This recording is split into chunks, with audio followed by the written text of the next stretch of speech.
Olá, bom dia.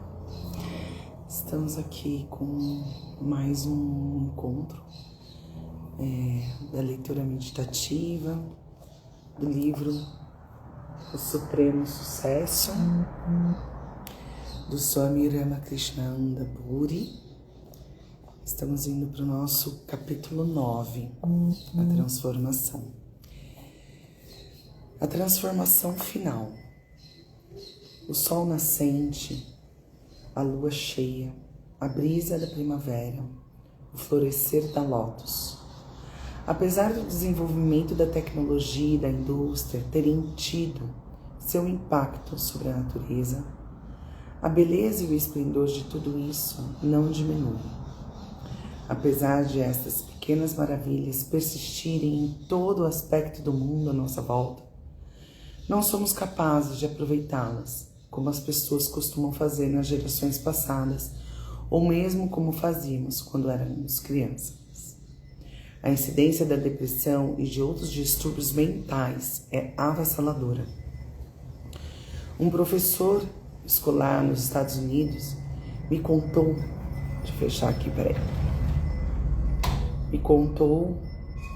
que todas as manhãs há uma pequena fila de crianças na porta do diretor esperando para receber o seu remédio prescrito para algum tipo de desequilíbrio mental.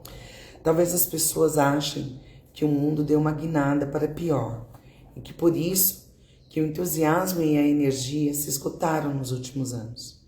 Na verdade, não foi o mundo, mas nossas atitudes e valores que mudaram. O que é necessário é transformar e fazer uma transformação total na nossa visão de vida e de seu propósito. Para ilustrar a importância da transformação individual no mundo atual, gostaria de compartilhar um relatório que li recentemente a respeito do declínio dos valores da sociedade. Uma pesquisa em 1958, feita com diretores das escolas nos Estados Unidos, concluiu que os principais problemas entre os estudantes eram não fazer o dever de casa, 2, não respeitar os bens da escola, 3, deixar as luzes acesas e as portas e janelas abertas, 4, fazer barulho e correr pelos corredores. Os resultados da mesma pesquisa desenvolvida 30 anos depois foram chocantes. Em 1988, os principais problemas dos estudantes foram classificados na seguinte ordem: 1. Aborto, 2. AIDS, 3. Estupro, 4. Drogas, 5. Assassinato, armas e facadas nas escolas e faculdades, 6. Gravidez entre adolescentes. Se a mesma pesquisa fosse feita em 2004, quando foi feito esse livro, o Swami diz: eu não teria coragem de ler os resultados. Imagine agora, em 2026. Ama diz que o cultivo de boas qualidades, tais como paciência, ternura, autodisciplina, deve começar com os pais. Se eles não tiverem estas qualidades, as crianças seguirão seus passos. Infelizmente, nossas mentes não gravitam naturalmente na direção dos bons pensamentos e das boas qualidades. Como diz Albert Einstein, a ciência pode modificar o plutônio, mas não pode modificar a maldade na mente das pessoas. Remover as negatividades da mente é extremamente difícil. Não é um processo automático como digerir a comida. Temos que iniciar o processo conscientemente. Mesmo que a pessoa tenha medo e tenha muito estudo, a remoção das tendências negativas da mente é algo difícil. Isso acontece por causa de nossos vasanas, herdadas do passado. Esses vasanas são esses pensamentos ruins, tá? Quando agimos de uma determinada maneira, se isso resulta em uma experiência agradável, cria uma impressão em nossa mente que a faz perseguir uma experiência similar no futuro. Quando repetimos uma ação, muitas vezes uma tendência ou um hábito forte se desenvolve e é muito difícil quebrá-lo. Além de nossos vassanas herdadas de nascimento anteriores, estamos criando novas vassanas em nossa vida presente. No grande épico indiano Mahabharata, Duryodhana, o mais velho irmão dos Kauravas, afirma: eu sei muito bem o que é Dharma, retidão, mas não sou capaz de agir de acordo com ele. Eu sei muito bem o que é adharma, a incorreção, mas não sou capaz de evitá-lo. Duryodhana tinha o conhecimento do certo e do errado, mas por causa da força de suas vassanas, era incapaz de usá-lo. Ama diz que outra razão pela qual nossa mente não gravita na direção dos pensamentos divinos é porque nossos pais não estavam tendo pensamentos divinos no momento da nossa concepção. E isso definitivamente afeta nossa mente em um nível mais sutil. Uma forma de superar as vassanas é refugiar junto ao Satguru, como a ama. Até mesmo os assassinos tornam-se sábios renunciantes por causa de uma ligação com um mestre realizado. Temos um exemplo que é de Angulimala, que jurou matar 1000 seres humanos e já tinha matado 999, quando encontrou o Buda caminhando na floresta. Pensando em fazer dele sua milionésima vítima, começou a perseguir o monge. Embora Buda estivesse apenas passeando devagar, Angulimala se deu conta que não conseguia alcançá-lo. Finalmente, exausto, ele gritou: "Ei, monge, pare!" Ao que Buda replicou simplesmente: "Eu parei. Foi você que não parou." Confuso, o assassino perguntou o que ele queria dizer. Buda explicou: "Eu digo que parei porque desisti de matar todos os seres. Deixei de lado tratar mal todos os seres e me estabeleci no amor universal, na paciência e no conhecimento através da reflexão. Você não parou de matar, nem de tratar mal as pessoas e não está estabelecido no amor universal e na paciência. Portanto, foi você quem não parou." Transformado por suas palavras, Angulimala jogou fora suas armas, seguiu Buda e tornou-se seu discípulo. Por meio de boas ações e de uma prática espiritual sincera, ele foi capaz de compreender Deus. A respeito de Angulimala, Buda mais tarde declarou: "Aquele cujas más ações são obscurecidas pelo bem, ilumina seu mundo como a lua livre de nuvens." Muito interessante, né? Essa passagem que Buda traz. Estar na presença de um ser divino simplesmente cria uma mudança em nós. Por meio de seu amor e compaixão, a Ama está fazendo surgir esta transformação positiva em milhões de seus devotos. Muitos deles fizeram coisas ruins no passado, mas expostos à santidade dela, mudaram de comportamento e tornaram-se pessoas corretas. Desta forma, a Ama não apenas está ajudando milhares de indivíduos, ela está restaurando a harmonia perdida na família e na sociedade. Se nós mudarmos, então, vagarosamente, as pessoas à nossa volta mudarão. Outras, conectadas a elas, também começarão a mudar. Como a Ama sempre diz, não somos ilhas isoladas, mas sim elos em uma corrente. quer tenhamos consciência disso ou não. Cada ação que praticamos influencia os outros. A sociedade é feita de indivíduos. Quando os indivíduos mudam para melhor, a sociedade como um todo fica mais harmoniosa e pacífica.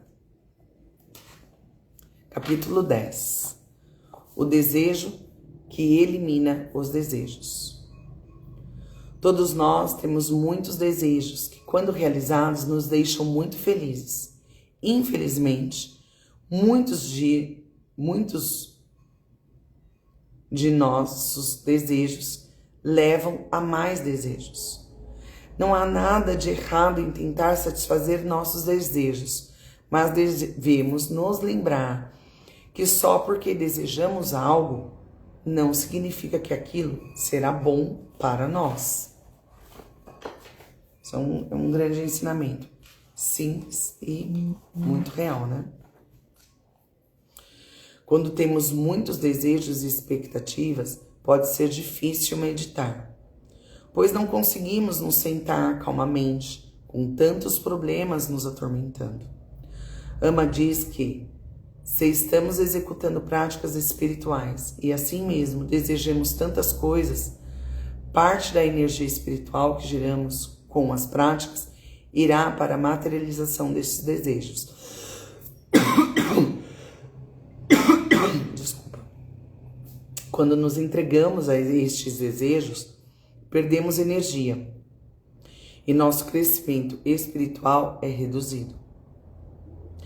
Ama salienta que estamos desperdiçando toda a energia espiritual que ganhamos. Da mesma forma que uma pessoa que trabalha duro gasta todo o dinheiro que ganha em besteiras em vez de comprar algo útil. Talvez agora você se pergunte: Swami Ji, o senhor diz que não devemos ter desejos. Mas e o desejo de estar com a ama, o desejo de alcançar a libertação? Como fica? Estes desejos são as únicas exceções, porque nos auxiliam no crescimento espiritual. O desejo de obter a liberação ou a compreensão de Deus nos levará para além de todos os desejos. Neste estado, nos sentimos plenos e completos. O desejo de estar com a ama não é como de estar em uma casa grande, não é de ter uma casa grande, um carro caro ou de ficar famoso. Se conseguimos a casa que queremos, eventualmente iremos querer uma maior ou uma segunda casa. Da mesma forma, todos os desejos mundanos somente levam a mais e mais desejos. Por outro lado, o desejo de estar com a ama ou o desejo de liberação nos ajuda a superar os outros desejos. A ama nos diz que, por causa de nossa conexão com ela, somos capazes de nos desapegar de muitas outras coisas. Isto nos inspira a crescer espiritualmente. As pessoas podem ser classificadas em 3 tipos, dependendo de como reagem aos desejos. O primeiro tipo é chamado de Buddhi, ou pessoa mundana. Este tipo de pessoa elimina seus desejos saciando-os. Suponha que uma pessoa tenha o desejo de assistir um filme. Ela simplesmente vai assistir o filme e satisfaz o seu desejo. Assim, esse desejo é eliminado. No dia seguinte, esta pessoa tem desejo de comer uma pizza. Ela correrá para a pizzaria mais próxima. Embora seja comum, esse método de saciar desejos é muito perigoso, pois é como adicionar combustível a fogo. É impossível exaurir os desejos saciando-os. O segundo tipo é chamado Tyodi, ou renunciante. Antes de tentar saciar um desejo, em particular, o renunciante pergunta: saciar este desejo me ajudará a crescer espiritualmente? Se a resposta for não, se saciar esse desejo for apenas aumentar seus vasanas, seus movimentos mentais, né? Esta pessoa renuncia ao desejo. O terceiro tipo é o Jnani, ou Mahatma, aquele que já transcendeu seus desejos ao realizar o ser superior. O Mahatma ainda come e bebe, mas isso não pode ser chamado de desejo. Ele ou ela o faz somente para manter o seu corpo, da mesma forma que fala um idioma do lugar onde nasceu e foi criado. Também coma ou beba algo relativo à cultura onde cresceu. Difícil, né?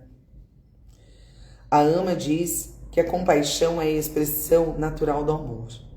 Devido à transbordante compaixão que a Ama sente por nós, ela dedica todo momento de sua vida a aconselhar e a servir seus filhos, sem nunca perder sua paz interior. Portanto, às vezes, pode parecer que os mestres realizados têm desejos simples, mas não é assim na realidade. Eles têm algum desejo. É somente o de manter a sua mente neste plano para elevar a humanidade.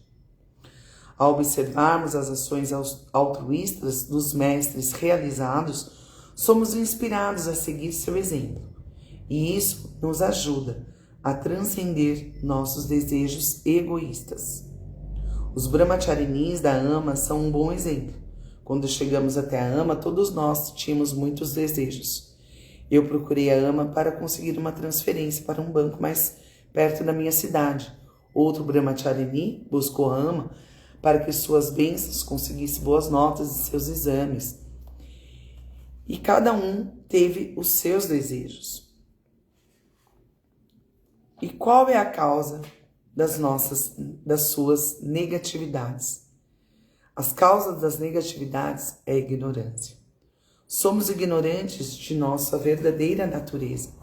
E em vez de nos identificarmos com o Atman, ou o eu superior, pensamos que somos o corpo, a mente e o intelecto. Tentamos saciar o desejo destes três, por bem ou por mal. Como mencionado anteriormente, quando efetuamos alguma ação repetidamente, criamos uma vassana dentro de nós. Portanto, a ignorância a respeito de nossa verdadeira natureza é a causa de todas as nossas negatividades. É claro que as vassanas não são sempre ruins. Ao fazer um serviço ao próximo, ao desenvolver práticas espirituais, servir ao Guru, estamos criando tendências positivas que vagarosamente purificarão nossa mente e nos deixarão aptos a receber as graças de Deus. A Ama costuma dizer que tudo o que fazemos repetidamente se torna um hábito. Ao longo do tempo, nossos hábitos formam nosso caráter. E um bom caráter é a qualidade fundamental que se deve ter para o progresso espiritual. Algumas vezes podemos ver que a mudança repentina,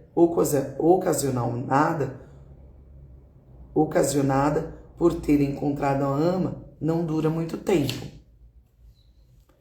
E o indivíduo escorrega de volta para os seus velhos hábitos. Quando isso acontece, significa que a pessoa não tomou a iniciativa de incorporar os ensinamentos da Ama e de colocá-los em prática em sua vida. Os Mahatmas podem transformar completamente nossas vidas, mas a sustentação dessa transformação dependerá inteiramente de como nós reagimos ao seu amor e compaixão. A menos que estejamos desejosos de dar alguns passos de mão dadas com o Mestre, este não poderá nos levar até a meta final. Capítulo 11. O poder dos hábitos. Isso aqui é bem bacana. Ama diz que o cultivo de bons hábitos é muito importante para o aspirante espiritual, porque hábitos e qualidades negativas, tais como a impaciência, a inveja e o julgamento dos outros, nos impedem de obter a paz espiritual. Por meio de seu próprio exemplo, a Ama nos inspira em cultivar bons hábitos. Com a paciência, aceitação e o amor de uma mãe por seus filhos, ela nos ajuda a superar nossos hábitos negativos, o que nos deixa livres para aproveitar a vida e seguir com nossa prática espiritual, com dedicação e concentração. Ama narra a seguinte história. Certa vez uma mulher foi receber o darshan. O darshan, para quem está pegando agora, é o que os gurus, é a entrega que eles dão para os devotos, para as pessoas que vão ali conhecer. O darshan da Ama é o abraço, porque ela diz que o trabalho dela é o amor, que a gente possa esparramar o amor. Então, uma mulher foi receber o darshan e depois a Ama pediu a ela que sentasse ao seu lado por algum tempo. A devota nunca tivera esta oportunidade e ficou muito feliz em sentar-se ao lado por tanto tempo. Ela passou o resto do dia contando a todo mundo sobre a sua boa sorte e sobre os momentos abençoados com a Ama. No dia seguinte, a devota foi de novo para o darshan e novamente a Ama pediu-lhe para sentar-se ao seu lado. Desta vez, a devota ficou duplamente feliz e se inundou de lágrimas de agradecimento e alegria. Passado alguns minutos, esta devota viu outra mulher se aproximar para o darshan, da qual não gostava e tinha ciúmes. A Ama pediu à segunda mulher que se sentasse ao seu lado. A primeira devota ficou chateada quando a outra se sentou ao lado da Ama. Seu ciúme cresceu e ela chegou a ficar chateada com a Ama. Ela estava sentada no mesmo lugar do dia anterior, quando havia sido uma experiência de êxtase, mas agora era traumática. Esta devota trabalhava horas extras por um ano para poupar dinheiro só para vir ver a Ama e usufruir de uns poucos momentos felizes em sua companhia. Ela chegou até ali depois de uma longa e árdua viagem. Ela fora amplamente recompensada com a oportunidade de se sentar perto da Ama, o que é frequentemente difícil por causa das enormes multidões ao seu redor. Entretanto, quando finalmente chegou o momento tão esperado, ela não pôde usufruir a profunda paz e alegria antecipadas. Ela ficou tão agitada que deixou o inestimável lugar perto da Ama sem que lhe pedisse, tudo por causa do hábito do ciúme. Depois de cultivar bons valores e comportamentos, será difícil voltar aos velhos modos, da mesma forma que agora achamos difícil praticar bons hábitos. Se passarmos algum tempo na companhia da Ama e nos esforçarmos para seguir seu exemplo e ensinamentos, seremos capazes de cultivar bons hábitos que serão tão difíceis de quebrar quanto nossos velhos maus hábitos foram um dia. Depois de construído nosso manancial de bons hábitos, será difícil voltar aos velhos tempos. Assim, nós podemos aproveitar o poder dos hábitos para nos impulsionar ao longo do nosso caminho espiritual. Que pena, estamos chegando no último, não tão importante quanto os anteriores. A atitude e a ação, um grande ensinamento nesse capítulo. Nós temos que nos preocupar não somente com nossas ações, mas também com a atitude com a qual as enfrentamos. Se não forem executadas com a atitude apropriada, até mesmo as ações de adoração poderão aprofundar nossa escravidão ao mundo. O grande épico indiano Mahabharata encontramos 5 irmãos, os Pandavas, que governavam o país muito corretamente. Um dia, Brima, um dos Pandavas, estava dirigindo a distribuição dos alimentos aos pobres. Neste dia, ele convidara os rishis, os sábios, que supervisionassem a cerimônia de alimentação antes de comer. O Senhor Krishna também estava presente. Os sábios estavam todos sentados com Krishna quando Brima chegou e os convidou a fazerem sua refeição. Os rishis hesitaram porque o Senhor Krishna estava ali. Mas Sri Krishna disse: podem ir, eu também vou me juntar a vocês. Quando foram para o refeitório, Brima começou a servir a comida e todos começaram a comer. Uma grande quantidade de alimento havia sido preparada naquele dia, mas o número de presentes era menor do que o esperado. Estava claro que ia sobrar muito alimento. Brima continuava a servir os rishis, mesmo depois de terem comido até ficarem cheios. Eles disseram: não queremos essa quantidade de comida. Mas Brima continuou a servir. Quando os sábios se recusaram a receber mais, ele começou a ficar zangado e chateado com eles e até os ameaçou. O que fazemos com o excesso de comida que preparamos? Peguem mais. Do contrário, estarão desrespeitando o rei. Brima insistiu. O Senhor Krishna, que estivera observando o que Brima fazia, chamou. Brima aproximou-se reverentemente e Krishna disse que em uma floresta ali perto vivia um grande sábio. Acabei de encontrá-lo antes de vir para cá. Krishna lhe contou. Ele quer dar-lhe algumas instruções. Você precisa ir vê-lo. Brima era muito obediente a Krishna, pois sabia que ele era Deus verdadeiramente. Então foi para a floresta conforme pedido. Mesmo à distância, ele pôde ver o rishi, pois raios dourados brilhantes irradiavam de seu corpo. Tremendamente surpreso, Brima se perguntou: quem é este? Será também um deus? Estarrecido, ele andou até o sábio dourado. Conforme ia se aproximando, começou a sentir um cheiro terrível.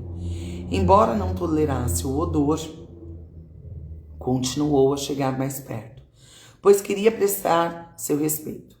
Na medida em que a distância diminuía, ele se dava conta de que o odor pútrido, na verdade, emanava do corpo do sábio. Finalmente, o fedor tornou-se insuportável, e ele deu meia volta e retornou ao palácio. Ele foi até direto ao Sr. Krishna e polidamente lhe perguntou por que o havia mandado até o sábio fedorento. Krishna explicou: talvez uma pessoa aguente o cheiro pútrido da carne em decomposição, mas o fedor do ego é ainda pior. Brima indagou a Krishna o que ele queria dizer. O Senhor esclareceu: aquele homem, em seu nascimento anterior, foi um grande rei e ajudou seus súditos imensamente. Alimentava os pobres, cuidava dos órfãos e respeitava e reverenciava os sábios e santos. Mas quando dava algo a alguém, ele esperava que fosse aceito. Se as pessoas não aceitassem o que era dado, ele os forçava a aceitar. Embora estivesse fazendo um bom trabalho, ele o levava a cabo de uma forma egoísta e arrogante. Por causa dos méritos das boas ações que efetuara, renasceu como um sábio. Ainda assim, teve que sofrer os resultados de sua arrogância sob a forma desse odor terrível. Olha que ensinamento. Da mesma forma, se você força as pessoas a aceitarem sua caridade, mesmo que não queiram, terá que enfrentar as consequências. Assim, podemos ver que a atitude é muito importante. Mesmo fazendo algo de bom, se não tivermos a atitude certa, não só falharemos em obter os resultados desejados, como também poderemos sair prejudicados. Existem outras histórias nos Puranas que mostram como as boas ações podem ter resultados ruins. Se não tivermos a atitude correta, um grande yagna, um sacrifício feito por Daksha, ele foi para um dos Prajapatis, progenitores da humanidade. o que significa que ele deveria tomar conta da humanidade naquela era. Daksha convidou todos os deuses para participarem do yagna, exceto o Senhor Shiva, pois não gostava de sua aparência. Com seu cabelo enrolado, cinzas por todo o corpo, serpentes em volta do pescoço, só um pedaço de pele de animal em torno de sua cintura e um pote de mendigância na mão, Daksha achava que Shiva parecia um monge errante do que um deus. O fato da filha de Daksha, Sati, amar Shiva e ter se casado com ele só fazia com que o detestasse ainda mais. Para juntar insulto à ofensa, recentemente Daksha entrara em uma assembleia de devas, dos seres celestiais e sábios de todos, e todos haviam se levantado para demonstrar respeito por ele. Somente Shiva, que como seu genro deveria respeitá-lo, não se levantara de seu assento. Como retaliação, Daksha estava preparando este yagna sem convidar Shiva. Quando descobriram que ele não havia convidado o Senhor Shiva para o yagna, seus ministros e outros seres celestiais o alertaram que Shiva era o maior dos deuses. Portanto, Daksha deveria demonstrar o respeito apropriado, convidando-o. Além disso, os ministros lembraram que Shiva é o primeiro e o mais elevado guru na linhagem de todos os grandes mestres. De acordo com a tradição indiana, nenhum trabalho ou adoração pode começar sem antes invocar o Guru e em seguida Ganesha, mas Daksha estava irredutível. A filha de Daksha, Shakti, soube do grande yagna e pediu permissão ao Senhor Shiva para comparecer. Ao que Shiva replicou: ele vai lhe tratar mal, porque é minha esposa. Vai ridicularizá-la e tratá-la com desdém. E mais, ele não a convidou. Por isso, é melhor você não ir. Shakti respondeu: eu não preciso de um convite dele. Afinal, é meu pai. Ninguém precisa de convite para ir à casa do próprio pai. Depois eu quero convencê-lo a lhe dar o justo reconhecimento. Shakti foi ao yagna contra a vontade de Shiva.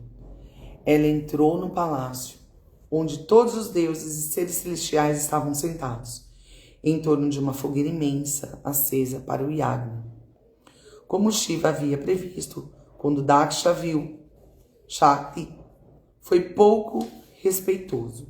Ele começou a falar mal do Senhor Shiva, dizendo: seu marido nada mais é do que um mendigo e um louco. Será porque nada possui além de um pote de mendigância que fica vagando pelo cemitério? Ele só serve para fazer companhia aos mortos. Daksha continuou a insultar Shiva e Shakti não pôde aguentar mais. Com seus poderes yógicos, Shakti fez nascer um fogo em seu interior e abriu a mão de seu corpo. Quando Shiva soube que Shakti tinha deixado o corpo, ficou furioso, convocou o seu exército e enviou para o local do sacrifício, onde seus homens mataram Daksha e destruíram todo Yagna. Temendo a ira de Shiva, todos os outros devas fugiram para salvar suas vidas. Mais tarde, por compaixão, Shiva trouxe Daksha de volta à vida, substituindo sua cabeça ferida pela de um bode. Finalmente, Daksha se deu conta de seu erro e orou a Shiva por perdão. Embora estivesse conduzido por um grande Yagna, que era considerado uma das ações mais corretas, teve uma atitude errada que gerou guerra e destruição. Mesmo um ato de adoração, se for destituído de humildade e devoção, pode trazer calamidade. Agora, tomemos o exemplo deste. E vamos ver o que mais. E como sempre, as ações da ama estavam em perfeita sintonia com as criaturas. Existe uma frase nos Vedas que diz: Satyam Buriyat Priyam Buriyat Na Buriyat Satyam Priyam, que significa: diga a verdade. Diga somente palavras agradáveis, não diga palavras desagradáveis, mesmo que seja verdade. Portanto, não podemos dizer que falar a verdade seja sempre uma boa ação e que dizer uma mentira seja sempre uma má ação. Se a nossa intenção for ferir alguém falando a verdade, esta se tornará uma má ação. Se nossa intenção for proteger alguém dizendo uma mentira, então será uma boa ação. Tudo depende de nossa atitude ou intenção. Se vamos criar um bom prarabdha ou um mau prarabdha, se nossas ações vão ajudar ou atrapalhar nossos esforços para nos tornarmos aptos a receber a graça do Guru.